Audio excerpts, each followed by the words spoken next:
Hey everybody, Economic Ninja here. Hope you're doing great. Got a great story out of Zero Hedge. It's about jobless claims. It's getting worse. Remember I said that we are going to see a massive wave of layoffs coming in this late fall. But check this out, the numbers are coming back and they're as bad as January. Remember in January, February, we were reporting about massive layoffs in the tech sector, right? And also in the real estate sector. Check this out. The title of the story is Continuing Claims Rose Last Week, Unadjusted Initial Claims at January Highs. The number of Americans filing for jobless benefits for the first time last week fell from 237,000 the prior week to 228, which was well below the 240,000 expected. Remember, I've talked about this before. At a certain point when the economists are always wrong, and they want to be right, and they're getting sick and tired of just getting beat down and people going, why'd you go to college? Did you even listen? Like, you're always wrong, right? You're worse than a weatherman. And it's just wrong. They start to set their expectations much lower so that they become right. But then you've got to look and you go, whoa, wait a minute. As you're setting your expectations lower, that means the economy is in free fall. We are hurting, right? So people need to watch that. They also need to watch the adjusted numbers, what they come out with, how wrong they were then. So here we go. It says here, this was the lowest since May. However, on a non-seasonally adjusted basis, initial claims remain at the highest since January. And you have to do these non-seasonally adjusted numbers right now, because right now, in this time in history, with the pandemic shutting everything down, supply chain issues, people like baby boomers retiring at the fastest pace in modern history, right? People just leaving their jobs because they're retiring at retirement age. That coupled with the pandemic, that coupled with frustrated workers, that coupled with remote workers, all this crazy stuff. You can't do seasonally adjusted anymore. Seasonally adjusted was based on history, right? Recent history, 10, 20, 30 years back, going, okay, throughout the year, during different seasons, we see certain trends in the employment data. You have to throw all that out the window because 3 events have happened, right? Retirements, pandemic,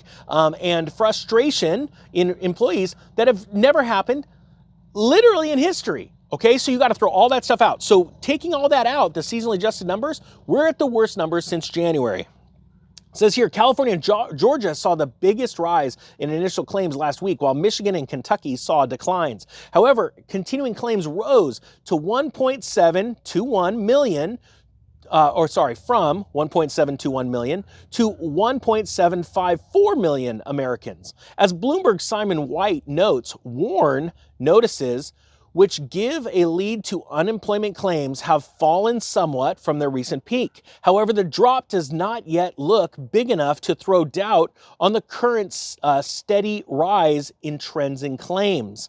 And if you look right here, this is a nice chart of WARN notices, right? And this is a chart from 2001 to 2024. And what you see is this nice steady from 2001, boom. You see the great recession right here. Check this out. This is what it looked like. Notices about unemployment coming up, right? All right, check this out. That's the Great Recession, right? Then you've got literally 2020 when the world shut down, right? That's expected. But now look at what's going on right here. Now, that brown number is the sum of nationwide WARN notices, okay? So you're seeing this pop up pretty impressively. And I think people need to take note. And it says here, finally, we note that small businesses continue to suffer from poor credit availability, which historically has been a good leading signal for the job market. And that is so true. Credit is drying up as banks are collapsing. We just went through the big one, the first wave in the spring. Banks are tightening the lending standards. They're getting harder to get easy money, right? The Fed's raising rates. It's harder to get money at a good rate, right? Because it's getting more and more expensive to borrow. That's usually a great leading indicator to laying people off. We've talked about that many times before. But the problem is that people don't see what's happening right now, and then they can't forecast what's happening.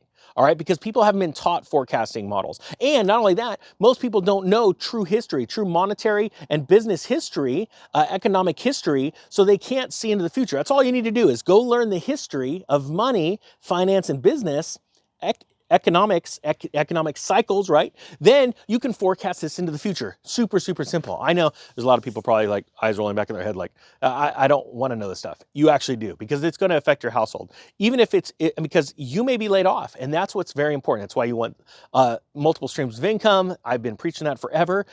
It's important that you get prepared now, because when you're ready, you're not scared. Be prepared, not scared. All right, guys, with that being said, I thank you so much for watching. The Economic Ninja is out.